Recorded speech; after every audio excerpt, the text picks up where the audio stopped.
राय संघर्ष की जो चलता है वही संसार को बदलता है, जिसने जीती है जंग रातों से वही सूर्य बनकर निखरता है। हेलो स्टूडेंट्स, मैं राहुल सैनी स्वागत करता हूं एक बार फिर से आप सभी का आपके अपने YouTube channel Rahul sir defence में। जैसे कि बाबू आपको पता है अपनी जहर सीरीज चल रही थी जिसके 5 लेक्चर मैंने अपलोड कर दिए हैं और ये जो लेक्चर नंबर है वो लेक्चर नंबर 6 है। बाबू आज की इस वीडियो में हम पढ़ेंगे क्या, एपी का एन पद ज्ञात करना। आपको समांतर श्रेणी गिवन होगी और उसका एपी यानी कि एन पद कैसे ज्ञात करते हैं। आपको बोल देगा एपी का 10वां पद निकालो, एपी का 15वां पद निकालो, एपी का 18वां पद निकालो। और ये जो टॉपिक है ये बहुत ही ज्यादा आपकी एग्जाम के लिए इंपॉर्टेंट होने वाला है। जैसे कि बाबू आपको पूछे कि एपी का 7वां पद बताओ, तो आपको करना कुछ नहीं है, उसमें प्रथम पद ऐड करना है और जितना पद पूछे उससे एक कम डी लिखना है। 7 पूछे तो 6d। अगर मान लो आपको यहाँ पे पूछे 30 यानी 30 पूछे तो क्या लिखोगे a प्लस का 29d यानी कि 29 d पूछे। यानी कि आपको पूछ लिया किसी एपी का 45वां पद बताओ यानी 45, तो क्या करना है आपको a प्लस का 44 इंटू में d। यानी कि जितना पद आपसे पूछे यानी कि nवां पद आपसे अगर पूछे तो क्या लिखोगे a n माइनस का 1 इंटू में d। बाबू ये क्या है, एपी का nवां पद है बेटा। क्या है, एपी का nवां पद है। बाबू एपी दे रखी है तो एपी का nवां पद हमें 10वां पद निकालना। कौन सा पद निकालना, 10वां निकालना। फॉर्मूला क्या होगा, a प्लस का 9d, ये होगा अपना फॉर्मूला। बाबू a का मान कितना है, a का मतलब प्रथम पद वो कितना है 2 दे रखा है। d कैसे निकालते बेटा, दोनों का डिफरेंस सेकंड टर्म माइनस का फर्स्ट टर्म, डिफरेंस कितना है 5।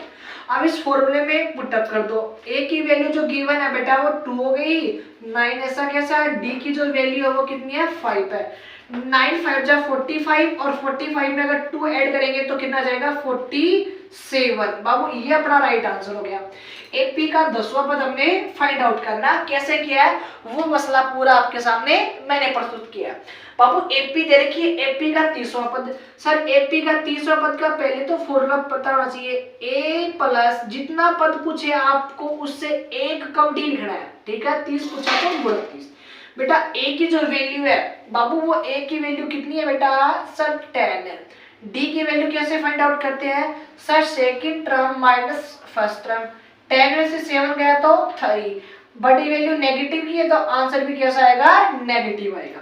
सर a की वैल्यू कितनी बेटा 10 है, यहाँ पे 29 है। d की वैल्यू कितनी है माइनस का 3। 10 तो ऐसा का ऐसा और 29 को अगर 3 से क्या करूंगा इंटू करूंगा तो बाबू कितना आएगा बेटा 57 आएगा। आई होप शायद 57 ही आएगा। हमें क्या करना था 30 पद निकालना था, 30 टर्म 30वां पद। बेटा 57 में से अगर 10 गए तो बेटा कितना आएगा 47 आया क्या बाबू, अपना ये राइट आंसर होगा नेगेटिव, क्योंकि बड़ी वैल्यू क्या है नेगेटिव। हमें एपी दे रखी है, एपी का 11वां पद निकालना है। बाबू हमें तो पहले तो प्रथम पद पता होना चाहिए, माइनस का 3 दे रखा है। फिर पता होना चाहिए डी की वैल्यू, डी क्या होता है सर सेकंड टर्म में से माइनस करना है। क्या करना है माइनस से sir third second first term. बेटा एलसीएम लेने पे आंसर कितना आया 2 आया।